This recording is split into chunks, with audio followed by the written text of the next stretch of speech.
बिस्मिल्लाहिर्रहमानिर्रहीम। अस्सलाम वालेकुम नाज़रीन, आप यूट्यूब चैनल देख रहे हैं। मैं इमरान खान हूँ। ये एक कामयाब और बाकमाल किस्म का जलसा था जो पाकिस्तान तहरीक-ए-इंसाफ ने किया। और एक बात तो क्लियर हो गई है कि इमरान खान साहब की कॉल जो है वो अभी तक कारकुनों में काम कर रही है। दूसरी बात जो है वो ये कि जो रिपोर्टर्स थे ग्राउंड पे, उन्होंने बताया कि लोगों की दिलचस्पी इस बात में थी कि इमरान खान ने बुलाया तो हम इमरान खान के बुलाने पर आए हैं। हमें कोई लायामल दिया जाए और बताया जाए कि इमरान खान साहब की आज़ादी कैसे मुमकिन होगी। लोगों को जो ऑपरेशन खैबर पख्तूनख्वा में हो रहा है उस पर बहुत गम गुस्सा था। मादनियात के कब्जे के हवाले से लोगों के बड़े सवालात थे। ये वो सारी चीज़ें हैं जिन पे इमरान खान साहब भी बात करते रहते हैं और लोग उन्हीं चीज़ों के साथ जलसे में आए थे। लोगों को वहाँ मौजूद क़यादत में और उनकी तकरीरों में ज़्यादा दिलचस्पी नहीं थी। मैं आपको कुछ चीज़ें अभी बताने वाला हूँ जो इस जलसे से रिलेटेड हैं और ये फैक्ट्स पर मबनी है। ये चीज़ें आपको पसंद आए ना आए, लेकिन एक्चुअली वहाँ पे ये हुआ। इंतज़ामात बेहतर नहीं थे, जलसागाह में कचरा था और वहाँ पे काफ़ी गट्टा मिट्टी थी और बड़ी स्मेल थी, बदबू थी। ये चीज़ें नामुनासिब है। अगर आप मेहमानों को बुलाते हैं तो बेहतर जगह पे बंदोबस्त करना चाहिए था। एक और चीज़ ये है कि पंजाब की शमूलियत हैरान कुन हद तक ज़्यादा थी। कुछ सहाफ़ियों ने मुझे यहाँ तक क्लेम किया कि अगर हम ज़्यादा ना बोलें तो आधे लोग तो पंजाब से आए हुए थे और ये बहुत बड़ी तादाद है। इस पे आलिया हमजा साहिबा का जो है वो बड़ी कोशिश है उनकी, अगर इतनी बड़ी तादाद में लोग पंजाब से पहुंच गए हैं तो। और अडयाला जेल में भी पंजाब से ही ज़्यादा लोग आजकल जा रहे हैं। रावलपिंडी में अडयाला जेल है, बहुत लोग वहाँ पहुँच जाते हैं। तो पंजाब की शमूलियत हैरान कुन हद तक ज़्यादा थी। कई किलोमीटर तक सड़कों पर लोग मौजूद थे और इसकी वीडियोस बाकायदा लोगों ने डाली हैं। बल्कि एक वीडियो मैं देख रहा था, रज़ी ताहिर साहब ने उसको सोशल मीडिया पे लगाया। उसमें लगभग 1 किलोमीटर की वॉक है जलसागाह तक और उस वॉक के अंदर हर तरफ बहुत बड़ी तादाद में लोग चल फिर रहे हैं जो जलसागाह की तरफ जा भी रहे हैं, आ भी रहे हैं। अलीमा खानम अपने भाई का बयान पहुंचाने की हद तक मुतहरिक रहती हैं और ये अपने भाई का बयान पहुंचाना कोई मौरूसी सियासत नहीं है। अलीमा खानम ने ना तो कोई मेरी दानिश में कोई वज़ीर आला बनना है, ना वज़ीर आज़म बनना है और ना कोई वफाकी या सूबाई वज़ीर बनना है, ना वो गवर्नर बनने में दिलचस्पी लेंगी। उनकी दिलचस्पी सिर्फ अपने भाई का पैगाम इमरान खान साहब को फॉलो करने वाले लोगों तक पहुंचाना है। और ये कोई मौरूसी सियासत नहीं है। मौरूसी सियासत वो है जो गिलानियों के बच्चे, शरीफों के बच्चे, जरदारियों के बच्चे करते हैं, वो मौरूसी सियासत कहलाती है। अब यही पैगाम अलीमा खानम जो है वो स्टेज पे जाके पहुंचा सकती थी, क्योंकि इस जलसागाह में जिसे सबसे ज़्यादा इज्जत दी लोगों ने वो अलीमा खानम थी। जो हसनैन रफ़ीक है, मेरी उनसे रिपोर्ट ही, उन्होंने कहा जी मेरे सामने वो आई हैं और जिस तरह लोगों ने उनको सर आंखों पे बिठाया खैबर पख्तूनख्वा में जलसागाह में, वो कहते जी इसकी कोई मिसाल नहीं मिलती। फिर जितना खुलकर अलीमा खानम बात करती हैं उतना कोई और करता भी नहीं है ना।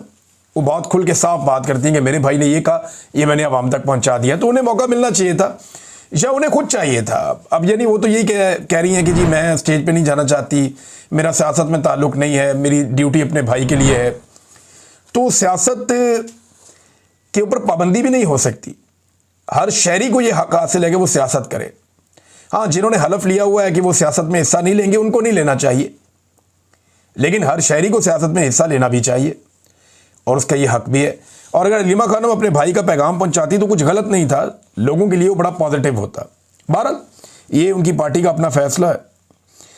एक चीज़ और है कि कोई सरप्राइज़ या लायामल जिसके बारे में दावा किया था अली अमीन गंडापुर साहब ने कि मेरे पास सरप्राइज़ भी है और मैं कोई लायामल भी अनाउंस करूँगा कि अब करना क्या है, तो ऐसा कोई अनाउंसमेंट नहीं हुआ। कोई लाइन ऑफ एक्शन कारकुनों को नहीं दिया गया जिसकी वजह से कारकुनों में कुछ मायूसी थी। फिर कई लीडर जो हैं वो स्टेज के ऊपर आए तो अवाम ने नीचे से रद्द-ए-अमल भी दिया। ऐसी बहुत सारी वीडियोज़ हैं, मैं आपको दिखा भी सकता हूँ, लेकिन नामुनासिब है। जिसमें कुछ सहाफ़ियों ने रिपोर्ट किया, यानी मोहम्मद फ़हीम साहब ने कहा कि हुल्लड़बाजी हुई, बहुत नारेबाजी हुई और कारकुन जाना शुरू हो गए। अली अमीन गंडापुर साहब की तकरीर चल रही थी, कुछ और लोगों की लोग जो है वो पंडाल में से जूते उठा रहे थे। तो बहुत अजीब चीज़ें भी हमने वहाँ पर देखी जो नामुनासिब है। लेकिन ये पब्लिक का रद्द-ए-अमल क्यों आ रहा है, ये तो क़यादत अच्छी तरह जानती है कि लोग क्यों मायूस हो रहे हैं पाकिस्तान तहरीक-ए-इंसाफ की उस क़यादत से जो इमरान खान साहब के नाम पे इक़्तिदार में आई है। जानदार तकरीर किसकी थी पूरे जलसे के अंदर तो एक बड़ी जानदार तकरीर जुनैद अकबर साहब ने की। उन्होंने कहा जी मुझे अपने इदारों पे फ़ख्र है, मगर क़यादत के हवाले से जो इदारों की क़यादत है उनसे वो प्रॉब्लम्स हैं, वो बता भी रहे थे। उन्होंने कहा जी हमारे शहीदों को शहीद नहीं मानोगे तो मैं आपके शहीदों को शहीद नहीं मानूंगा। फिर असद कैसर साहब ने बड़ी एक तगड़ी तकरीर की, सलमान अकबर राजा साहब की अच्छी थी, और फिर भी ज़्यादातर ऐसा लगता था कि लोग यहाँ पे आए थे सिर्फ इमरान खान की कॉल के ऊपर, किसी और के लिए नहीं आए थे। फिर इमरान खान साहब अब क्या कहेंगे इस जलसे के बारे में आपको पहले बता देता हूँ। देखिए, there is no other option. Imran Khan के लिए यही एक ऑप्शन है कि लोग क्योंकि बहुत बड़ी तादाद में आए उनके बुलाने पर और सारा मीडिया इसकी गवाही दे रहा है, तो इमरान खान साहब को कौम का शुक्रिया ही अदा करना होगा कि पेशावर में कामयाब जलसा करने पर इमरान खान साहब कौम का शुक्रिया अदा करेंगे, क्योंकि लोगों को मजबूत रखना, उनको हौसला देना ये लीडर की रिस्पॉन्सिबिलिटी होती है और इमरान खान साहब यही करेंगे। ये नेगेटिव चीज़ें उन तक पहुंचेंगी ज़रूर, लेकिन वो इसके ऊपर कुछ कर नहीं सकते। हाँ, लेकिन ये कि हमारा काम है चीज़ों को हाईलाइट करना, जो देखना वो बताना और दिखाना, तो वो हमने आपको बताया और वहाँ जो जर्नलिस्ट मौजूद थे फील्ड में उन्होंने भी बताया। अब नाज़रीन, एक और इशू उठाया गया और ये मैं चाहता हूँ मैं आपके सामने रखूँ, बड़ा इंपॉर्टेंट इशू है। यूएई में यानी दुबई में दो कारकुनान हैं पाकिस्तान तहरीक इंसाफ के, सलमान रज़ा और जुनैद जहांगीर, ये वहाँ पे नाहक कैद हैं। इनके बारे में आवाज़ उठाई गई जलसे में और कहा गया जी 1 साल से इनको कैद रखा गया, इनकी फैमिलीज बहुत परेशान है। ये बात मुझे पाकिस्तान तहरीक इंसाफ के कुछ और लोगों ने भी बताई थी। तो मेरा एक सादा सवाल ये है कि पाकिस्तान में तो अमाराती सफ़ीर हैं और उनसे टाइम लेना कोई मुश्किल भी नहीं है। मेरे जैसा सहाफ़ी चाहे अगर पाकिस्तान में मौजूद हूँ मैं, तो मैं अमाराती सफ़ीर से मुलाकात के लिए थोड़ी सी कोशिश करूँ तो मेरी मुलाकात हो जाए, और बहुत सारे सहाफ़ी हैं उनकी मुलाकातें हो जाती हैं, सियासतदानों की मुलाकातें हो जाती हैं। तो अली अमीन गंडापुर साहब 1 साल हो गया है, उन्हें चाहिए था कि वो अमाराती सफ़ीर से मिलते और उन्हें कहते जी हमारे 2 लड़के गिरफ्तार किए हुए हैं और कोई केस भी नहीं चल रहा, कोई मामला पता ही नहीं चल रहे किधर गए वो, तो जनाब उनको रिहाई दिलवाई जाए और कोई मसला ये हल किया जाए। तो अभी तक ये मसला हल हो जाता। बजाय जलसों में आवाज़ें उठाने के आप इसको बड़े आराम से हल कर सकते थे मामले को, अगर आप अमाराती हुकूमत से थ्रू उनके एम्बेसडर रब्ता कर लेते तो ये मसला अभी तक हल हो जाता है। कुछ छोटी मोटी गारंटी देके आप नौजवानों को छुड़वा लेते और खैबर पख्तूनख्वा के एयरपोर्ट पे पेशावर पे वो उतर जाते और आसानी हो जाती उनके लिए। अब नाज़रीन, ये एक कुछ तस्वीर सामने आई हैं, इनको ज़रा आप देखें। ये आसिम मुनीर साहब जो हैं वो डोनाल्ड ट्रंप को एक तोहफ़ा पेश कर रहे हैं। एक तोहफ़ा जो है वो सामने आपको नज़र आ रहा है, एक बॉक्स है और उसके अंदर कुछ चीज़ें पड़ी हुई हैं। ये एक सिंबॉलिक वीडियो है, तस्वीर है। इसमें आसिम मुनीर साहब डोनाल्ड ट्रंप को मादनियात का तोहफ़ा पेश कर रहे हैं, मिनरल्स का। ये वो मिनरल्स हैं जो पाकिस्तान में निकलते हैं, ये वो कीमती मादनियात, रेयर अर्थ मिनरल्स और वो चीज़ें हैं जिनसे दुनिया को बड़ी वाबस्तगी है, दुनिया को बड़ी इसमें दिलचस्पी है। डोनाल्ड ट्रंप को इनमें बड़ी दिलचस्पी है। डोनाल्ड ट्रंप जो है वो अपने मुंह से कह चुके हैं कि यूक्रेन से वो उनके मिनरल्स लेना चाहते हैं, पाकिस्तानी मिनरल्स में उनको बड़ी दिलचस्पी है। तो पाकिस्तान के जो मिनरल्स हैं वो आसिम मुनीर साहब डोनाल्ड ट्रंप को तोहफे में दे रहे हैं और शहबाज शरीफ साहब यहाँ पे बस मावन अदाकार के तौर पे दिखाई दे रहे हैं। यानी ये एक तस्वीर सारी कहानी सुना रही है कि तोहफा दिया जा रहा है पाकिस्तान की जानिब से, लेकिन दे रहे हैं फील्ड मार्शल आसिम मुनीर साहब और ले रहे हैं डोनाल्ड ट्रंप जिनकी उसमें बड़ी दिलचस्पी है, और शहबाज शरीफ साहब साइड में तमाशा देख रहे हैं। और तोहफा क्या है? पाकिस्तान के मिनरल्स। अब ये इतने से मिनरल्स तो अमेरिका को नहीं चाहिए ना। अब इन्हीं के लिए मुआहदे हो रहे हैं, इन्हीं के लिए ताल्लुकात बहुत अच्छे बन रहे हैं, और ये वो मिनरल्स हैं जिन पे बड़े ताकतवर लोगों के और बड़े पैसे वाले लोगों की इनके ऊपर नज़रें हैं। इसमें बहुत सारे मिनरल्स ऐसे हैं जो फ्यूचर में बड़े काम आने वाले हैं दुनिया के। लिहाजा ये डोनाल्ड ट्रंप को आसिम मुनीर साहब गिफ्ट कर रहे हैं। ये तस्वीर एक और भी चीज़ क्लियर करती है कि मिनरल्स जो है उनका कब्जा या उनकी मलकियत या उनका कंट्रोल पाकिस्तान में सिविलियन गवर्नमेंट के पास नहीं है, वो मिलिट्री एस्टेब्लिशमेंट के पास है। अब सादी बात अगर आप कहें तो उन्हीं के पास कंट्रोल है। अब खैबर पख्तूनख्वा में जो माइंस एंड मिनरल्स का बिल है वो पास नहीं हुआ, लेकिन इसके बावजूद मिनरल्स निकलते भी हैं और माइनिंग होती भी है। कौन रोके, कैसे रोके, ये तो आज तक किसी को पाकिस्तान में समझ ही नहीं आई। नाज़रीन, जो पुरस्रार खातून वाला मामला था ये बढ़ता ही चला जा रहा है। ख्वाजा आसिफ ने कहा जी मैं इसको नहीं जानता, वज़ीर कानून ने कहा जी मैं इन खातून को नहीं जानता, वजारत खारजा कहती है जी हम भी खातून को नहीं जानते, हमने नहीं किया। सारे अपने ऊपर से उतार रहे हैं। शहबाज शरीफ साहब इसके ऊपर बोलने को तैयार नहीं है। और ये खातून जो माजी में बड़ी प्रो इसराइल रही हैं, नेतन्याहू के हवाले से बड़ी उनकी मोतरफ रही हैं, और साथ ये कहती रही हैं कि पाकिस्तान को इसराइल को तस्लीम कर लेना चाहिए। अब ये खातून जो है इनको अकेला कर दिया सबने मिलकर। यानी ये खातून कोई जाती फायदे के लिए तो नहीं फिर रही थी ना, मेरे ख्याल में ये तो इन्हीं लोगों की मदद के लिए गई थी। अगर वो बरतानिया में रहती हैं, वहां से वो निकली हैं, उन्होंने कोई काम शाम किया है, कोई उनकी ऑफिशियल ड्यूटी उनके बकौल उनको मिली है। अब कोई भी नहीं मान रहा कि उनको कोई ऑफिशियल ड्यूटी दी गई है, सबने उनको एकदम अलग कर दिया, अपने से अकेला छोड़ दिया। मुश्किल वक्त आया तो कहा नहीं तुम अलग हो जाओ, अकेली हो जाओ, उन्हें अकेला कर दिया। हालांकि ये खातून ने बदतरीन हालात के अंदर, जब बहुत बुरे हालात थे पीएमएलएन के, तब भी इन्होंने पीएमएलएन का साथ दिया था और पीएमएलएन के साथ ये हमेशा खड़ी हुई थी। लेकिन आज सबने इनको डिसोन कर दिया। हालांकि इन सब के साथ इनकी तस्वीरें नवाज शरीफ के साथ भी हैं, लेकिन कोई आज उसको ओन नहीं कर रहा। ये बदकिस्मती है। वैसे इस खानदान की ये पुरानी आदत है, जो मुश्किल में आता है ये उससे दूर हो जाते हैं, जान छुड़ा लेते हैं। अब हुआ ये कि पाकिस्तान की वजारत खारजा ने भी एक मौक़िफ़ दे दिया, जनाब सानू नहीं पता। तो इस पर जो मौक़िफ़ अब आया ना, वो बड़ा इंटरेस्टिंग है। और वो अक़वाम मुत्तहिदा के सेक्रेटरी जनरल के जो तर्जुमान हैं उनसे पूछा गया तो उनका बयान आ गया। उन्होंने कहा जी कि पाकिस्तान का जो मुस्तकिल मंदूब है अक़वाम मुत्तहिदा में, उसकी दरख्वास्त के ऊपर इस खातून को ये इजाज़तनामा मिला कि ये अक़वाम मुत्तहिदा के सेशन में शिरकत करेंगी।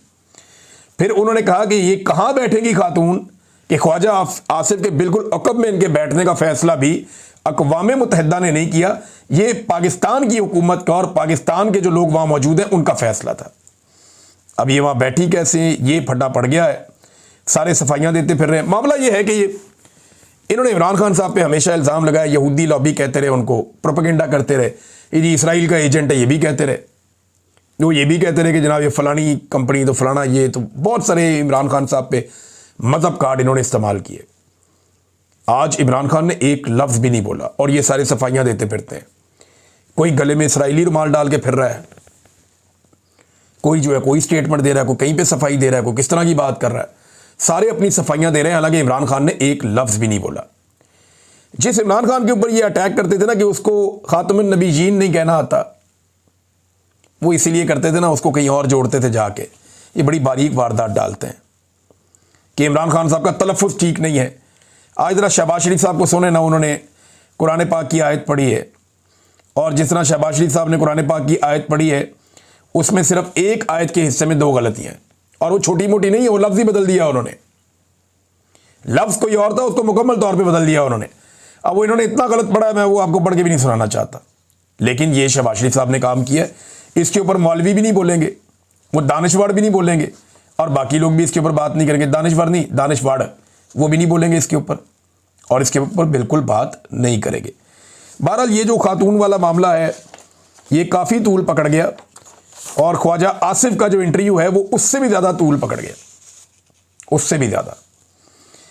यानी ख्वाजा आसिफ साहब के इंटरव्यू के बाद अब पीएमएलएन के अच्छे खासे हमायती वो पीएमएलएन पे चढ़ दौड़े और ख्वाजा आसिफ को लगातार बेइज्जत कर रहे हैं। देखिए ये हो जाता है, ख्वाजा आसिफ साहब के साथ बुरा हुआ, नहीं होना चाहिए था, लेकिन हो जाता है। उन्हें आदत पड़ी हुई हल्की हल्की गेंदों की, उन्हें आदत पड़ी हुई है पाकिस्तान के अंदर ऐसे मीडिया की जिसको वो कहते हैं नो कमेंट, वो कहता है ठीक है आगे बढ़ो यार। जिसको वो कहते हैं जिसका मैं जवाब देना नहीं चाहता, वो कहते हैं अच्छा चलो अगला सवाल करते हैं। या तो इन्हें हमेशा सहूलतकारी मिलती है, लेकिन बाहर मीडिया बड़ा ब्रूटल है, वो साफ सवाल करते हैं, जवाब मांगते हैं। इमरान खान तो मीडिया को डील कर लेता है, ये नहीं कर सकते, ना इनकी ये कैपेसिटी है।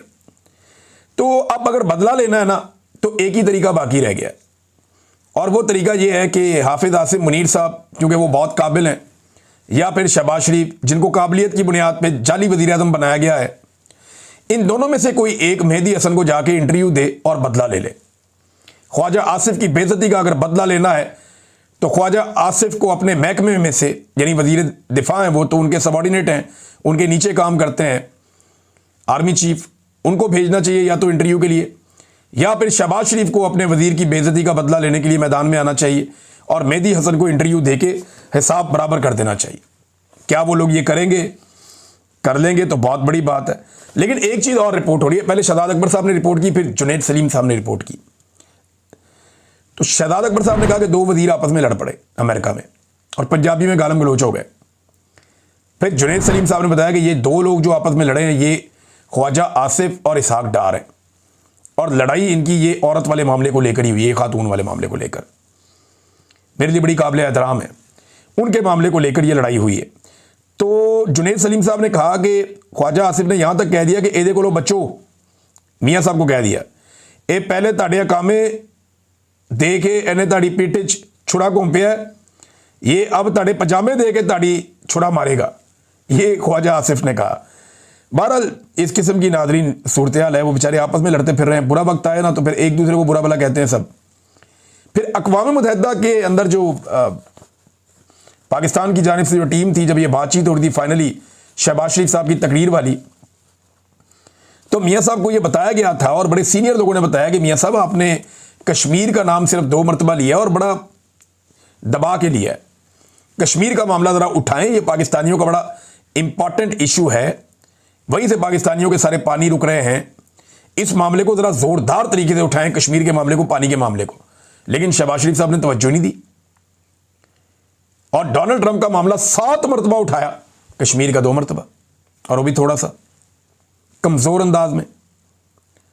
लेकिन डोनाल्ड ट्रंप को वो देना चाहते हैं अमन का नोबेल पीस प्राइज, हालांकि डोनाल्ड ट्रंप ही इसको, उनकी हुकूमत ही वीटो कर देती है और उस करारदाद को जो जंगबंदी करवाते हैं, और बच्चे शहीद हो रहे हैं वहां पे। जो इस वक्त इसराइल की जानिब से बमबारी हो रही है गजा पे, और इसराइल कहता है जब तक कि वो हमास को ख़त्म नहीं कर लेगा तब तक ये बमबारी उनकी जारी रहेगी।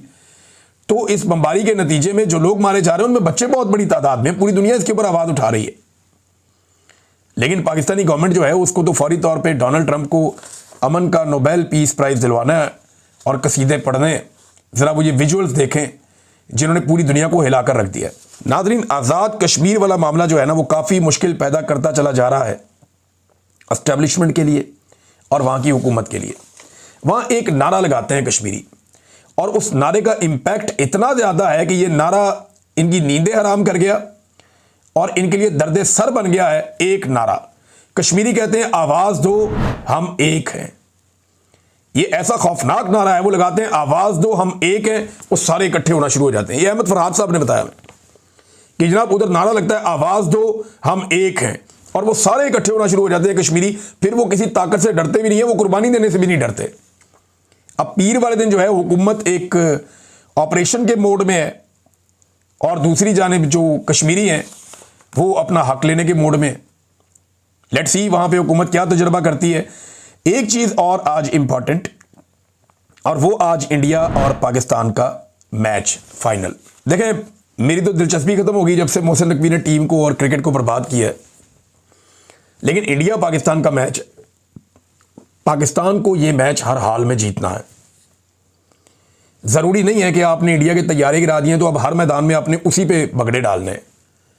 हमने बाकी मैदान, मईशत के मैदान में भी जीतना है, हमने खारजी महात में भी जीतना है, दाखिली महात में भी जीतना है, हमने जो दहशतगर्दी वहाँ से स्पॉन्सर होती है उसको भी शिकस्त देनी है। पाकिस्तान ने अगर करना है तो फिर सारा कुछ करना है ना।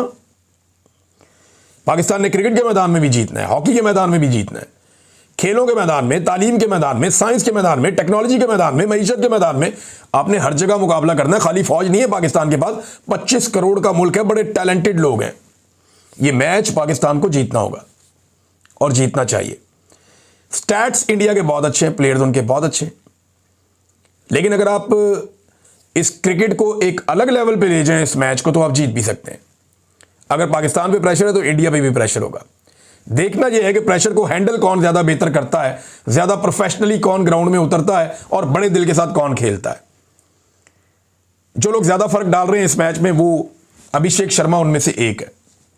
ये बहुत अच्छा प्लेयर है। मोहम्मद आसिफ की मैं बात सुन रहा था, उमर गुल की मैं बात सुन रहा था, ये लॉन्ग हैंडल से खेलता है। ऐसे प्लेयर्स में कई कमियां भी होती हैं, लेकिन वो बहुत अच्छा मैनेज करता है अपनी बैटिंग को। उसका अपना एक एरिया है जहां पे बॉल को वो दुर्गत बना देता है बॉलर्स की। लेकिन मोहम्मद आसिफ ने जो बात की है ना, वो समझने वाली है कि अगर आप मार खाने से डरेंगे तो ये आपको बहुत मारेगा। ये बहुत अच्छा बैट्समैन है, आपको इसे एक प्रॉपर लेंथ पे बॉल करना पड़ेगा, आपको विकेट में बॉल करने पड़ेंगे, आपको आगे बॉल देने से नहीं डरना, आप इससे मार खाएं लेकिन इसको आउट करें। अगर आपने इसको आउट कर लिया तो इंडिया की आधी टीम नीचे लग जाएगी, यह सबका तज्जिया है। लेकिन मैं फिर भी आपको एक और बात कहूं, इंडिया के पास नीचे 6-7वें नंबर तक बेहतरीन बैटिंग है, उनके मैच विनिंग प्लेयर बहुत सारे हैं। सूर्या कुमार यादव बहुत अच्छा खेलता है, दुबे बहुत अच्छा खेलता है, उनका विकेट कीपर जो है वो, बाकी जो नीचे 3-4 प्लेयर्स हैं वो नए हैं लेकिन बहुत अच्छा खेलते हैं। पांड्या बहुत मारता है, अक्षर पटेल। तो हमारे पास भी यानी एक बैलेंस टीम तो है, लेकिन इंडिया नंबर 1 टीम है। अगर उनको हराना है तो आपको अपने दिमाग से यह निकालना पड़ेगा कि आप मुकाबला नहीं कर सकते, यह निकालना पड़ेगा कि आप छोटी और कमजोर टीम है। आपको फिर टाइगर्स की तरह खेलना पड़ेगा जैसे इमरान खान खेलता था। थोड़ा हौसला पैदा करें, आप इंडिया को हरा सकते हैं। Good luck Pakistan. अब तक के लिए इतना ही, अपना ख्याल रखिएगा, अपने इस चैनल का भी। अल्लाह हाफिज।